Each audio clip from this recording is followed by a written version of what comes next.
la quintessence de l'Évangile. Mais avant toute chose, je dois vous donner une définition du mot quintessence qui, avouons-le, ne fait pas partie de notre vocabulaire au quotidien. C'est un mot que l'on n'utilise pas. Alors, qu'est-ce que c'est que la quintessence? La quintessence, c'est ce qu'il y a de principal, de meilleur et de plus précieux dans une chose. La quintessence désigne ce qui est au cœur de cette chose. Donc, la quintessence de l'Évangile, c'est le principal ou ce qu'il y a de plus précieux dans l'Évangile. Pour découvrir de quoi il s'agit, nous allons survoler ce soir, je dis bien survoler, 9 moments clés de la vie de l'apôtre Pierre. Et nous ne ferons que les survoler. Quelquefois, nous lirons les versets appropriés, d'autres fois, nous ne les lirons pas, mais j'aimerais juste vous les citer. 9 moments clés de la vie de l'apôtre Pierre. Les 8 premiers moments clés nous enseignent le contenu de l'Évangile. Mais le 9e moment clé de l'apôtre Pierre va nous conduire vers la découverte de la quintessence de l'Évangile. Et nous classons ces 9 moments clés en 3 groupes de 3 moments clés chacun. Et chaque groupe de 3 moments clés porte un nom différent. Nous allons commencer par le premier, les indispensables. Les indispensables. Ce sont des événements clés de la vie de l'apôtre Pierre. En fait, ce sont les premiers que nous pouvons désigner comme étant les expériences authentiques et incontournables du salut en Christ. C'est-à-dire, ce sont des événements, ce sont des expériences que nous devons tous faire lorsque nous venons à Jésus et que nous sommes sauvés par lui. Quels sont ces 3 moments clés? Premièrement, dans l'Évangile, il y a l'appel de Jésus à le suivre et à le servir. Et cela, nous le trouvons dans le tout premier moment clé lorsque Pierre rencontre Jésus. Matthieu chapitre 4, verset 19, il leur dit « Suivez-moi et je vous ferai pécheurs d'hommes ».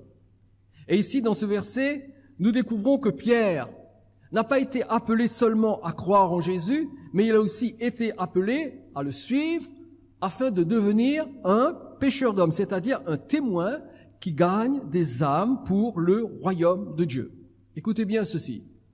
Un évangile où il n'y a pas d'engagement à suivre Jésus, ce n'est pas un vrai évangile. Tout comme un chrétien qui ne suit pas Jésus n'est pas un vrai chrétien. C'est juste un adhérent de la religion chrétienne.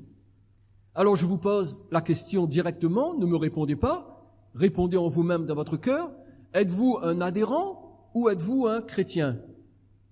En d'autres termes, est-ce que vous adhérez à la croyance chrétienne ou bien est-ce que vous êtes un individu qui avait fait une rencontre avec Jésus, qui avait accepté l'appel de Jésus à le suivre et à le servir? Donc, dans le premier moment clé de la vie de Pierre, il y a l'appel à suivre Jésus et à le servir. Deuxièmement, dans l'Évangile, il y a la prise de conscience de notre état de pécheur et la nécessité d'être pardonné par Christ.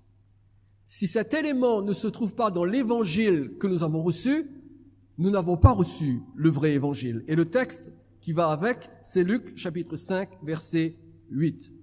Quand il vit cela, Simon-Pierre tomba aux genoux de Jésus et dit « Seigneur, retire-toi de moi parce que je suis un homme pécheur. » Alors, je n'ai pas lu les 7 versets qui précèdent, mais ces 7 versets qui précèdent montrent que Jésus a permis à Pierre et aux autres pécheurs avec lui de vivre l'expérience que nous connaissons sous le nom de pêche miraculeuse. Et cela a eu pour résultat de convaincre Pierre de sa condition de pécheur perdu.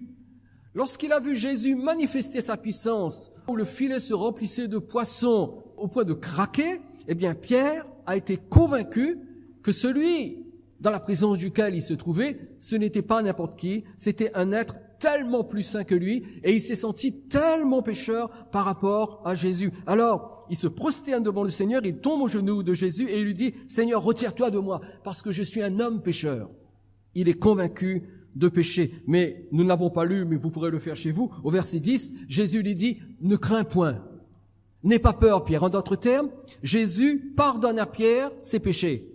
Parce que sinon, il ne lui aurait pas dit « Ne crains pas, Pierre ». Et nous avons ici l'image de tout individu qui est convaincu de péché et qui est pardonné par Jésus. C'est le deuxième événement clé de la vie de Pierre et cela doit être présent dans notre vie. Quand nous venons en contact avec l'Évangile, quand nous rencontrons Jésus, non seulement nous nous engageons à le suivre, nous acceptons son appel à le suivre, mais aussi et surtout, nous comprenons que nous sommes pécheurs, que nous sommes perdus, que nous avons besoin d'être sauvés. Un chrétien, c'est quelqu'un qui sait qu'il a besoin d'être sauvé de ses péchés par Jésus. Et tant qu'une personne n'est pas arrivée à cette prise de conscience, cette personne n'est pas chrétienne.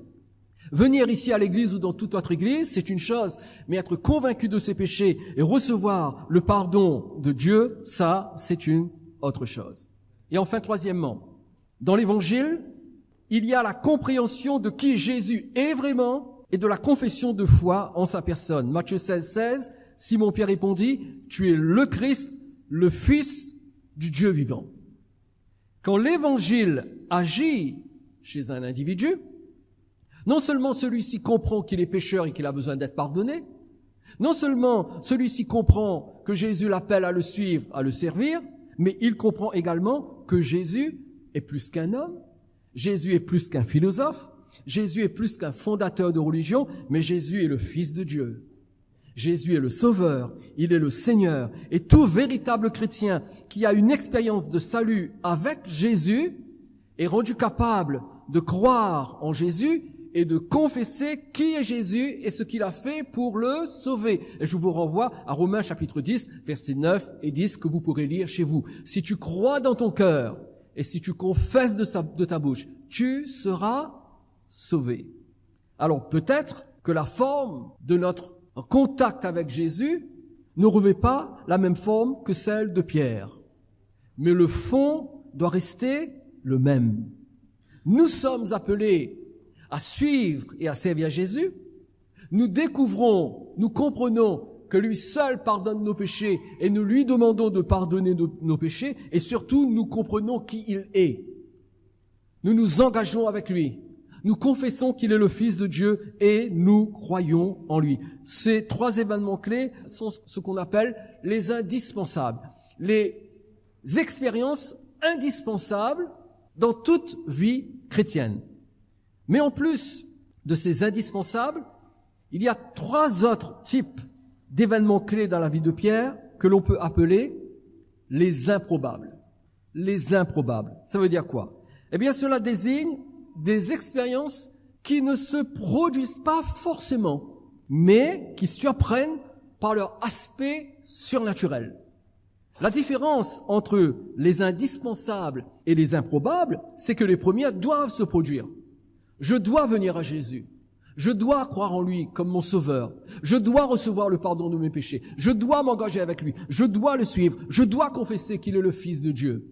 Mais dans ces trois expériences que nous allons citer rapidement, eh bien, elles ne sont pas obligatoires. Je veux dire qu'elles ne se produisent pas forcément dans notre vie, mais lorsque ça arrive, eh bien, l'aspect surnaturel nous surprend. Quels sont ces trois événements qui sont improbables et que Pierre a expérimenté? Eh bien, tout d'abord, Pierre est le seul disciple à avoir marché sur l'eau. Et nous trouvons cela dans Matthieu, chapitre 14, verset 29. Un événement hors du commun, inédit, qui ne s'est jamais reproduit par la suite. Et des 12 apôtres, il est le seul à avoir vécu ce genre d'expérience. Laissez-moi vous poser une question. Avez-vous déjà marché sur l'eau? Je parle de marcher sur une mer ou un lac. Je ne pense pas. Nous ne l'avons pas vécu. Pierre, lui, l'a vécu. C'est une expérience improbable. Deuxièmement, Pierre fut aussi témoin de la transfiguration de Jésus que nous trouvons dans Matthieu chapitre 17. Encore une fois, une expérience unique en son genre. Il l'a vécu avec Jacques et Jean. Et ce sont les trois seuls hommes à avoir vu la gloire de Jésus transpirer extérieurement. Et je ne pense pas que vous et moi, nous avons vécu ce genre d'expérience. Et enfin, Pierre était présent lors de la résurrection de la fille de Jairus dont nous parle Marc chapitre 5. Donc, trois événements surnaturels, miraculeux, extraordinaires. Et la conversion d'un être humain peut ou non être accompagné de ce genre d'intervention miraculeuse qui change totalement la vie et le destin du croyant. Quelquefois, quand une personne vient à Christ, elle est miraculeusement guérie d'une maladie terrible. Quelquefois, la personne échappe surnaturellement à la mort ou résout un problème insoluble, et etc. La liste peut s'allonger. Et lorsque quelqu'un se convertit à Jésus, ce genre d'événements peuvent se produire. Mais ces événements ne se produisent pas forcément. Et quand ça arrive, eh bien, nous donnons gloire à Dieu parce que c'est quelque chose d'extraordinaire. On expérimente la puissance de Dieu. Cette puissance intervient et apporte un changement extraordinaire dans la vie d'une personne. Mais ce sont des événements improbables. Elles ne se produisent pas forcément. Et enfin, troisième catégorie, que l'on peut appeler les regrettables. Les regrettables. Cela désigne les expériences qui ne se produisent pas forcément, mais qui montrent les points faibles du croyant. Et j'aimerais ajouter que, d'une manière générale, nous passons quand même par ce genre d'événements. Encore une fois, je répète, ce n'est pas obligatoire, ça n'arrive pas automatiquement, mais je pense que nous allons pouvoir nous reconnaître dans ce que Pierre a expérimenté de regrettable. Voyez-vous, Pierre est comme un prototype de ce qui peut arriver. Cela ne veut pas dire que nous devons forcément passer par les mêmes expériences que Pierre, mis à part les indispensables, comme nous l'avons vu tout à l'heure, mais quelquefois, nous pouvons, vous et moi, connaître ce genre d'expériences regrettables. Alors, quelles sont les expériences regrettables de l'apôtre Pierre? Tout d'abord, juste après avoir reçu la révélation de qui est Jésus et qu'il a confessé dans Matthieu 16, nous l'avons lu tout à l'heure, tu es le Christ, le Fils du Dieu vivant. Eh bien, qu'est-ce qui s'est passé? Pierre a été sévèrement repris par Jésus parce qu'il refusait l'idée du sacrifice de Jésus. Rappelez-vous, Jésus annonce à ses disciples, eh bien, le Fils de l'homme doit être crucifié. Et Pierre se met à dire, mais non, Jésus, pas toi. Non, tu ne vas pas être livré, tu ne vas pas être crucifié, rien ne peut t'arriver parce que tu es le Messie. Et cela, Jésus l'a très mal pris. Regardez la réaction de Jésus dans Matthieu chapitre 16, verset 23. Mais Jésus, se retournant, dit à Pierre, arrière de moi, Satan. Tu mets en scandale, car tes pensées ne sont pas les pensées de Dieu, mais celles des hommes. Quelques minutes avant, Jésus avait dit à Pierre, Pierre, tu es heureux, parce que le Père t'a révélé qui je suis. Tu as confessé que je suis le Christ, le Fils de Dieu. Eh bien, ce ne sont pas la chair et le sang qui t'ont appris cela. Ce n'est pas ton intelligence qui t'a permis de comprendre qui je suis. C'est le Père qui te l'a révélé du haut du ciel. Alors donc, Pierre vient d'être bénéficiaire d'une glorieuse révélation de la part du Père, mais cela ne l'empêche pas de se tromper totalement vis-à-vis de la mission de Jésus, au point où le Seigneur se tourne vers lui et le Seigneur lui dit, arrière de moi, Satan. Vous vous rendez compte? Jésus s'adresse à Pierre en lui disant, arrière de moi, Satan. Parce que tes pensées ne sont pas les pensées de Dieu. Ce que tu viens de dire n'émane pas du Père. En fait, ce que tu viens de dire est une parole inspirée par Satan lui-même. Alors, arrière de moi, Satan. Expérience regrettable. C'est l'image du chrétien qui, à un moment donné de sa vie, se trompe totalement sur Jésus. Se trompe totalement sur qui est le Fils de Dieu et ce que le Fils de Dieu veut faire. Vous savez, croire en Jésus, c'est excellent, c'est nécessaire. Mais faisons attention à ce que nous pensons, à ce que nous croyons et à ce que nous disons au sujet de Jésus. Assurez-vous que ce que vous dites sur Jésus correspond à ce qui est écrit dans la parole de Dieu. Ça, c'est l'événement clé de l'apôtre Pierre qui montre un de ses points faibles. Ensuite, il y a un 8e événement clé, très regrettable également. Lorsque Jésus a été arrêté dans le jardin d'Éden, une troupe d'individus sont soudainement apparus, armés de bâtons, pour venir arrêter Jésus. Et que fait Pierre? Est-ce que vous le savez? Qu'est-ce qu'il a fait? Eh bien, il a sorti son épée pour agresser le serviteur du grand prêtre. Mais comme Pierre n'était pas un soldat, Pierre était juste un pêcheur, il ne savait pas manier l'épée. Qu'est-ce qu'il a fait? Il a coupé l'oreille du serviteur. Mais vous devez comprendre que ce n'est pas l'oreille qu'il voulait couper. Il voulait lui fendre la tête en deux. Mais comme il a raté son coup, il n'a fait que couper l'oreille. C'est déjà grave, mais le pauvre homme a été immédiatement guéri par Jésus et le Seigneur a dû reprendre Pierre. Et nous lisons dans Jean chapitre 18, verset 10, Simon-Pierre, qui avait une épée, la tira, frappa le serviteur du souverain sacrificateur et lui coupa l'oreille droite. Ce serviteur s'appelait Malchus. Ça, c'est l'image du chrétien qui, lorsqu'il marche avec Dieu, croit qu'il peut utiliser sa force charnelle pour marcher avec Dieu et pour servir Dieu. Nous ne pouvons pas utiliser nos forces humaines, naturelles, pour servir Dieu. Nous avons besoin que Dieu nous remplisse de l'Esprit. Nous avons besoin que Dieu nous donne son énergie divine pour que nous puissions le servir. Et cela, Pierre ne l'a pas compris. Et enfin, Pierre, et nous parlons ici du 9e événement clé de la vie de l'apôtre Pierre qui fait partie des événements regrettables. Eh bien, Pierre, voyez-vous, avait une trop haute opinion de lui-même. Parce que quand Jésus annonce non seulement sa mort, mais que tous les disciples allaient l'abandonner, quelle a été la réaction de Pierre? Eh bien, Pierre a dit au Seigneur que lui, Pierre, jamais il ne chuterait. Jamais il n'abandonnerait le Seigneur. Mais nous savons qu'après l'arrestation de Jésus, Pierre a renié le Seigneur à 3 reprises, comme le Seigneur l'avait prédit. Et c'est ce que nous lisons dans Matthieu chapitre 26. Regardez avec moi les versets 74 et 75. Alors il se mit à faire des imprécations et à jurer. Il est question ici de Pierre. « Je ne connais pas cet homme. » Aussitôt, le coq chanta. Et Pierre se souvint de la parole que Jésus avait dite avant que le coq chante. « Tu me renieras 3 fois. » Et étant sorti, il pleura amèrement. Après les hauts sommets, Pierre passe par la vallée profonde. Est-ce que ce n'est pas ce que nous vivons, vous et moi, quelquefois? Nous avons des moments dans notre vie où nous sommes sur les hauts sommets de la spiritualité, et puis d'autres moments où nous sommes dans la vallée profonde du désespoir, du découragement, de l'abattement. Après la transfiguration, après la résurrection de la fille de Jairus, après la révélation qu'il a eue sur l'identité de Christ, que fait Pierre? Il renie Jésus 3 fois. 3 fois, il jure ne pas connaître Jésus. Le coq se met à chanter et il se souvient de la prédiction de Jésus. Parce que Jésus lui avait dit, Pierre, tu crois que tu vas tenir? Tu crois que tu es suffisamment fort? Tu crois que toi, tu es le seul à ne pas m'abandonner? Pierre, avant que le coq ne chante, tu m'auras renié 3 fois. C'est pour cela que quand le coq s'est mis à chanter, il s'est souvenu de la prédiction de Jésus et en effet, c'était la 3e fois qu'il reniait le Seigneur. Alors, Pierre devient conscient de son échec. Il sort, il s'en va, la Bible dit, en pleurant amèrement. Et nous avons ici l'image du chrétien qui est mis en face de sa faiblesse.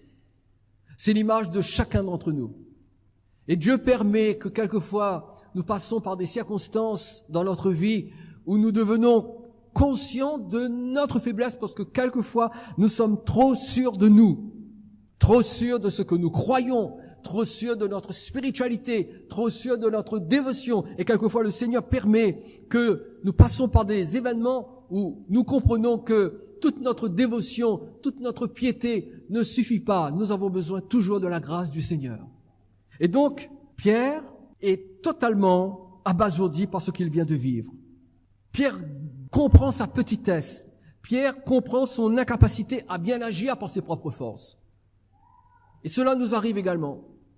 Nous avons des circonstances dans notre vie où nous sommes mis en face non seulement de nos faiblesses, mais de notre petitesse. Parce que quelquefois, nous nous croyons grands. Nous nous croyons capables, mais Dieu a vite fait de nous ramener à la réalité. Non, nous ne sommes ni grands, ni capables sans la grâce de Dieu. Si Dieu ne nous aide pas, si Dieu ne nous protège pas, si Dieu ne nous soutient pas, nous ne pouvons pas tenir. Alors Pierre est brisé. Tout son monde s'écroule autour de lui. Et il entre dans une période de confusion. Pierre est dans la confusion. Pierre n'a plus aucune confiance en lui.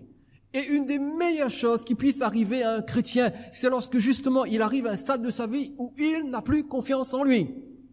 Et à partir du moment où le chrétien n'a plus confiance en lui, c'est là que le Seigneur lui révèle sa force et son aide. L'apôtre Paul dit, quand je suis faible, c'est alors que je suis fort. Voyez-vous, nous avons besoin de comprendre combien nous ne sommes rien sans le Seigneur. Pierre perd tout point de repère.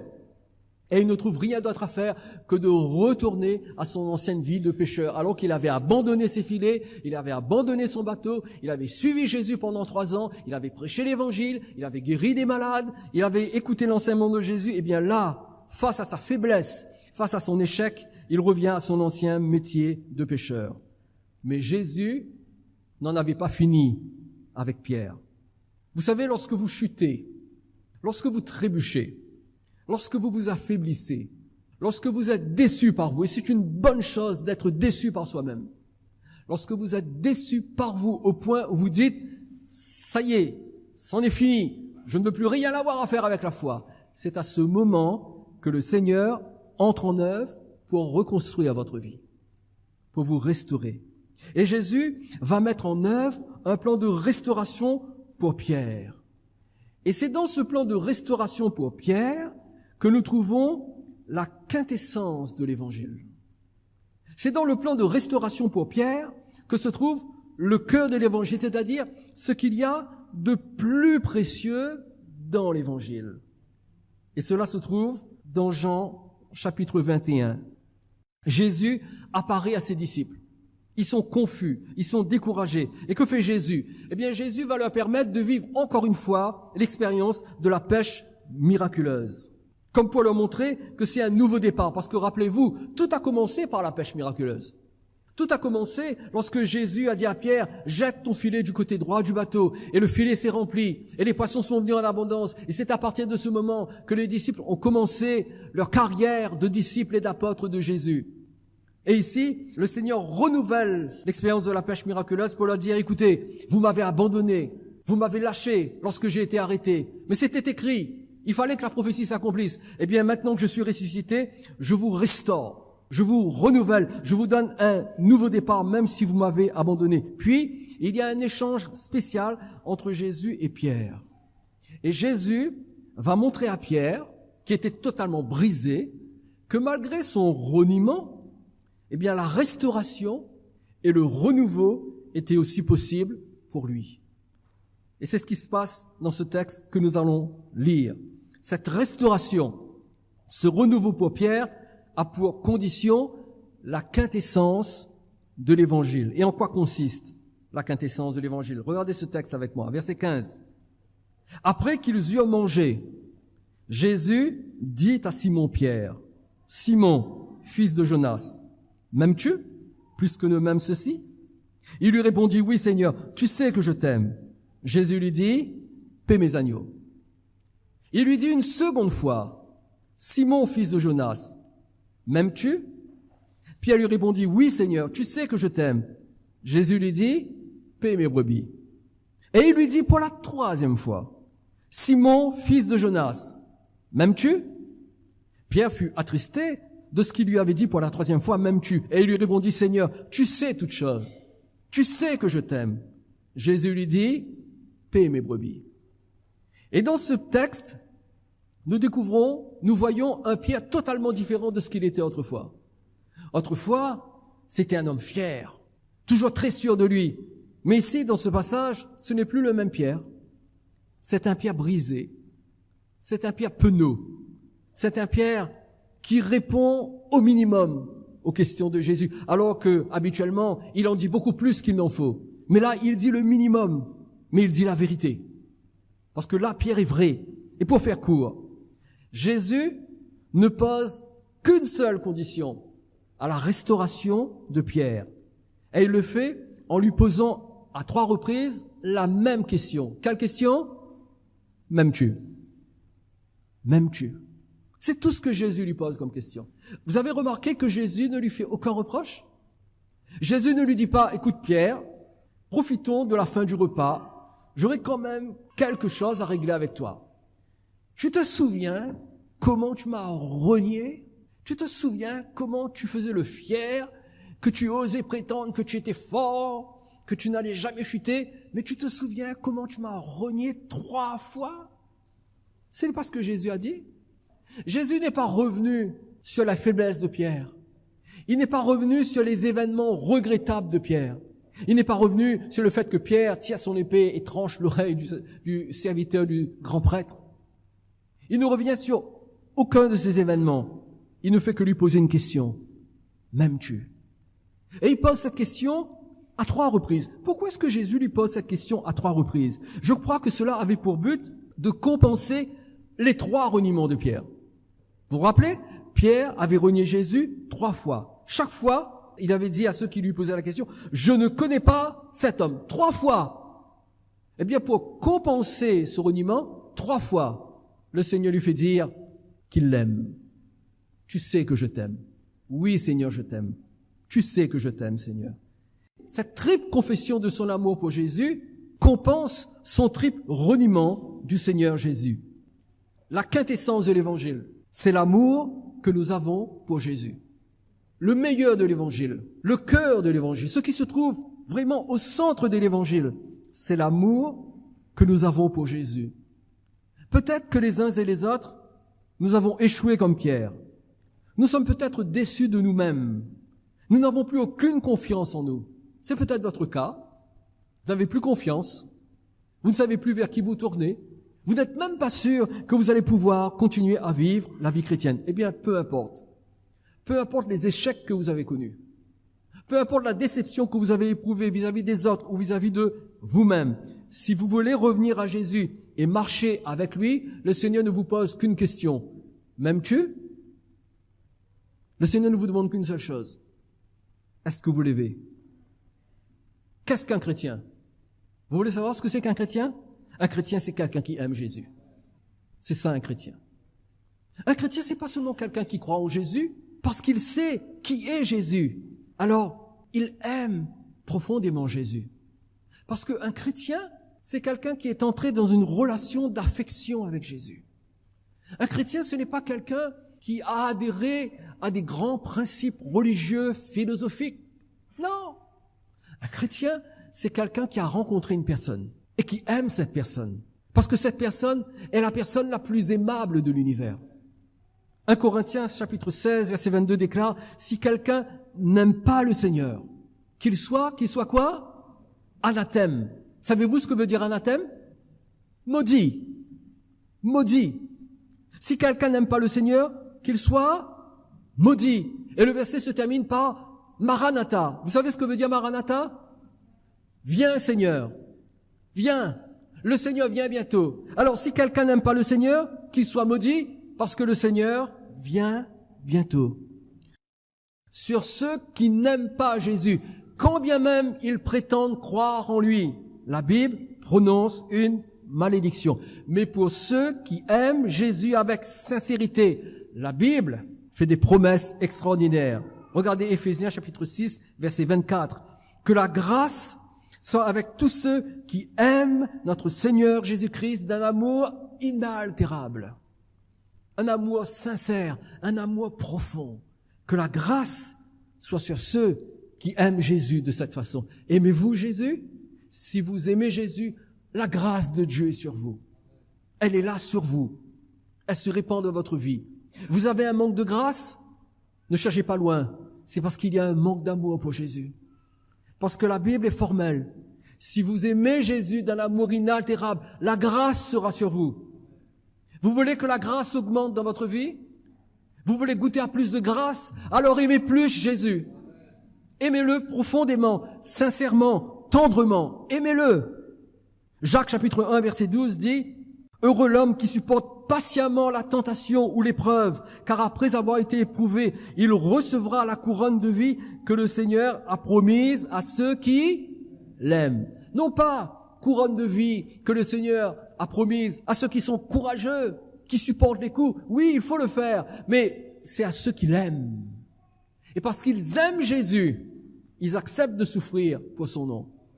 Parce que tout d'abord, ils aiment Jésus. Heureux l'homme qui aime Jésus. Si tu aimes Jésus, Dieu dit que tu es heureux et heureuse. Tu as l'impression que tu n'es pas heureux? Tu ressens que tu n'es pas heureuse? Eh bien, j'ai une réponse pour toi ce soir. Aime Jésus. Mets-toi à aimer Jésus. Ne te complique pas la vie. Aime Jésus. Va à la découverte de Jésus et commence à l'aimer. Prends son évangile, prends sa parole, lis l'évangile, découvre qui est Jésus. Et si tu vois Jésus tel qu'il est, tu ne pourras pas faire autrement que de l'aimer. Parce que c'est le plus beau des fils de l'homme. Ceux qui résisteront à la vague de l'apostasie, ceux qui seront debout lorsque Jésus reviendra, ceux que Jésus attend dans la maison du Père, ce sont ceux qui l'aiment. La quintessence de l'évangile, c'est l'amour pour Jésus. Tu es venu à Jésus, tu crois en Jésus, tu crois en lui pour le salut de ton âme, tu veux que Jésus te fasse échapper à l'enfer, oui, c'est une bonne chose, mais n'oublie pas que le Seigneur attend de toi que tu l'aimes. La quintessence de l'évangile consiste à aimer avec passion celui qui nous a aimés le premier et qui est venu mourir à la croix pour nous. Alors parce qu'il nous a prouvé son amour, il nous demande, m'aimes-tu? Tu sais combien moi je t'ai aimé? Est-ce que toi tu m'aimes? Tu dis que tu crois en moi? Tu dis que tu veux échapper à l'enfer? Que tu veux aller au paradis? Très bien, mais est-ce que tu m'aimes? Est-ce que tu m'aimes? Est-ce que tu as avec moi une relation d'affection? Souvenez-vous du reproche que Jésus a fait à l'église d'Éphèse à la fin du 1er siècle. Apocalypse chapitre 2 verset 4. Mais ce que j'ai contre toi, c'est que tu as abandonné ton quoi? Premier amour. Et on n'oublie pas son premier amour. Et lorsqu'on rencontre son épouse, son conjoint, celui qui aujourd'hui habite avec nous, alors on se souvient des premiers jours, ce premier amour, cette flamme, cette affection, cette tendresse. Vous vous souvenez? Jésus dit, c'est que j'ai contre toi, c'est que tu as oublié ton premier amour pour moi. Voyez-vous, lorsque nous rencontrons Jésus, quel bonheur, quel bonheur. Quand j'ai rencontré Jésus, pour moi, plus rien n'existait. Le Fils de Dieu remplissait ma conscience. Il remplissait ma vie. J'étais tombé raide dingue de lui. L'amour pour le Seigneur. Ce que j'ai contre toi, c'est que tu as abandonné ton premier amour. Il est possible que vous ayez abandonné votre premier amour pour Jésus, que vous ne l'aimez plus comme vous l'aimiez quand vous l'avez rencontré. Vous devez revenir à cet amour. Et si vous n'avez jamais eu ce genre d'amour pour le Seigneur, vous devez faire de telle sorte que cet amour naisse dans votre cœur. On aime quelqu'un lorsqu'on connaît cette personne. On ne peut pas aimer quelqu'un que l'on ne connaît pas. Vous êtes d'accord avec moi? Alors, appliquez-vous à connaître Jésus. Parce que notre relation avec Jésus doit être empreinte d'amour et d'affection pour lui. Et plus nous le connaissons, plus nous l'aimons. Plus vous le voyez dans la parole de Dieu, plus vous comprenez qui il est, plus vous l'aimerez. Et j'aimerais ce soir vous donner quelques raisons pour vous motiver à aimer Jésus. Et les raisons que je vais vous donner vont apparaître à l'écran. Il y aura quelques références. Je ne vais pas lire les références, mais je vais juste vous citer les raisons. Pourquoi est-ce que nous devons aimer Jésus? Eh bien, parce que Jésus est le Fils unique de Dieu. La plénitude de la divinité habite corporellement en lui. Il est l'héritier de toutes choses. Il a tout créé et tout a été fait par lui et pour lui. Jésus soutient tout par sa parole puissante. Il est le premier-né de toute la création. Il est l'exacte représentation de Dieu. Il est le médiateur entre Dieu et les hommes. Il est le soleil qui éclaire tout, le médecin qui guérit, la muraille protectrice, l'ami qui réconforte, la perle qui rend riche, le rocher capable de résister aux plus fortes pressions. Il est assis à la droite de Dieu dans les cieux. Il est supérieur aux anges. Il est plus grand que Satan. Il est plus fort que la mort. Il n'a ni commencement ni fin. Il est l'agneau sans défaut de Dieu. Il est notre paix. Il est notre espérance. Il est notre vie. Il est le fidèle, le véritable. Il est celui qui suscite notre foi et la mène à la perfection. Il est le prince de notre salut. Il est la lumière, il est le Fils de l'homme, il est le vrai cep, le pain de vie, il est la porte, il est le Seigneur, il est notre repos de sabbat, il est notre justice, il est l'admirable conseiller, il est le Dieu puissant, il est le Père éternel, le Prince de la paix, il est le Créateur et le Consolateur, il est le Messie, il est le grand je suis. Et seulement pour ces simples raisons, nous devrions l'aimer. Alors reprenez votre Bible, relisez votre évangile, mettez-vous sur vos genoux et dites, Seigneur, révèle-toi à moi. Comme la toute première fois, parce que je veux t'aimer. J'ai failli, j'ai connu des échecs, mais Seigneur, il suffit que je t'aime, parce que voyez-vous, notre amour pour Jésus a la capacité de transformer notre vie. Il suffisait à Pierre que Pierre dise à Jésus, oui Seigneur, je t'aime, pour que Jésus lui dise, eh bien Pierre, paie mes brebis.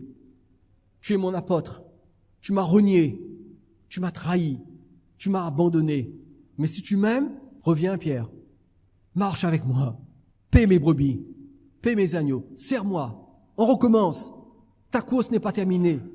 On avance. Et c'est dans cet amour pour le Seigneur que se trouve la quintessence de l'Évangile. Je ne vous souhaite qu'une chose, c'est que vous viviez la quintessence de l'Évangile. Et la quintessence de l'Évangile, c'est votre amour pour celui qui vous a sauvé.